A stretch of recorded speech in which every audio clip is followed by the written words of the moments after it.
Halo semuanya, pada kali ini podcast perdana saya yaitu sebagai mahasiswa BINUS Online Learning akan mewawancarai Mas Cusairi yang merupakan senior kita semua. Dan kali ini podcast perdana saya pada tugas personal pertama untuk karakter building agama. Nah, saya akan membacakan subjudul kali ini, kolaborasi antar komunitas, kunci perdamaian dan keadilan di dunia internasional.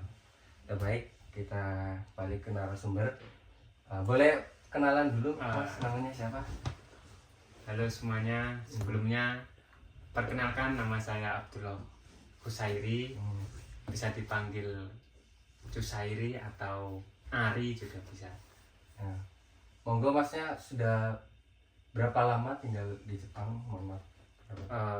Untuk tinggal di Jepangnya sudah 2 tahun kurang 1 bulan. 2 tahun kurang 2 tahun kurang 1 bulan. Sudah lumayan lama ya? Sudah lumayan lama, iya. Nah, dengar-dengar Mas selama tinggal di Jepang ikut komunitas apa, Mas? Boleh dijelaskan? Oh ya. Untuk di Jepangnya saya sendiri mengikuti komunitas organisasi Islam atau bisa disingkat sebagai IGCC. Itu apa kepanjangan? Kepanjangan dari IGCC adalah Indonesia Information Communication and Community. Jadi IGCC. komunitas orang Islam yang Indonesia yang tinggal di Jepang. Benar sekali. Okay. Di negara lain apakah ada itu komunitas semacam? Apa cuma yang di Jepang? Hanya di Jepang. Hanya di saja. Jepang. Jadi IGCC itu mewadahi komunitas Islam tersebut yang berada di Jepang. Lah, apa bedanya sama komunitas lain kayak misal seperti NU atau Muhammadiyah yang ada juga di Jepang kan tentunya? Tentunya itu pasti ada. Apa perbedaan utama? Perbedaan utamanya yaitu mungkin dari komunitas seperti NU yang ada di Jepang itu lebih menekankan tentang seperti tahlilan ataupun yasinan dan ritual-ritual keagamaan Islam yang mereka miliki. Baik.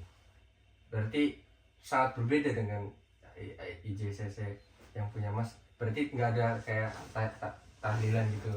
Iya, kalau di kami tidak memakai dalil itu. Mungkin di NU yang ada di Jepang karena sudah mendarah mendaging ya udah kental mungkin banget sehingga di Jepang pun bisa melaksanakan seperti itu dengan lancar. Kayak seperti Maulid Nabi mungkin NU melaksanakan. Apakah IJCC? Kalau untuk IJCC tidak. Kami lebih menekankan untuk taklim, artinya mencari ilmu. Seperti ngaji. Atau seperti mengaji Al-Quran, tafsir, kemudian Al-Hadis dan nasihat-nasihat dari ustadz kami.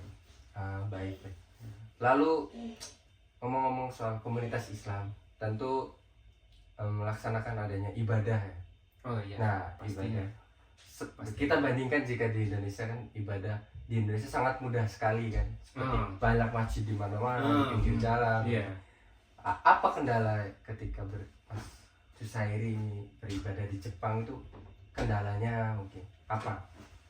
Untuk kendala di sini itu bisa dibilang dari pekerjaan yang di situ padat sehingga untuk melaksanakan ibadah terutama sholat wajib itu harus terkendala jam kerja mungkin karena di situ juga. Tapi tentu ada yang namanya istirahat. Tentu ada beberapa istirahat di jam siang, sore. Ada istirahat jam sore. Nah itu kita gunakan memanfaatkan waktu semaksimal mungkin untuk memanfaatkan waktu tersebut digunakan untuk beribadah. Nah itu mungkin bagi yang kerja di perusahaan yang hanya di situ-situ saja.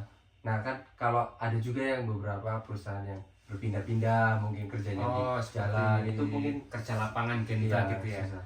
Terus Mas Sairi juga kalau sedang jalan-jalan atau liburan kan tidak semua tempat ada masjid kan. Iya, benar. Itu bagaimana Mas beribadah? Itu untuk saya sendiri mensikapinya itu karena ibadah wajib sholat 5 waktu itu sudah menjadi ketentuan bagi umat Islam yang harus dikerjakan, sehingga kami semaksimal mungkin dan sebisa mungkin melaksanakan tepat waktu, walaupun toh di situ mayoritas lingkungan kita itu tidak beribadah, tapi kami semaksimal mungkin dan sebisa mungkin. Lah itu tempatnya sebaiknya di mana?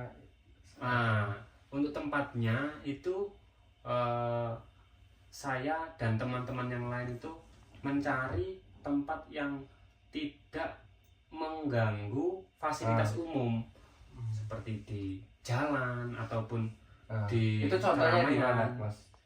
Kami akan mencari tempat yang di sudut-sudut yang sepi sekiranya tidak mengganggu aktivitas warga negara Jepang seperti itu.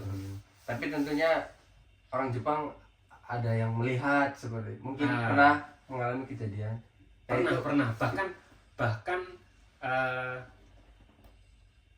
seorang polisi mungkin polisi lalu lalang itu kami awalnya ini dikira apakah menjadi masalah ataukah menjadi tidak nyamannya mereka. Ternyata Pak Polisi tersebut hanya lewat, tidak ada reaksi apapun. Sehingga kami meneruskan ritual ibadah tersebut.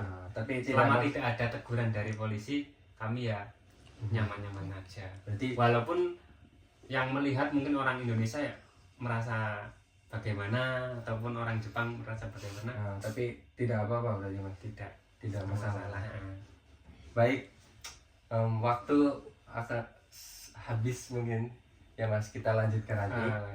Baik, terima kasih Mas Susairi atas kehadiran di podcast perdana saya untuk tugas agama ini. Siap. Terima kasih banyak Mas Susairi. Sama-sama.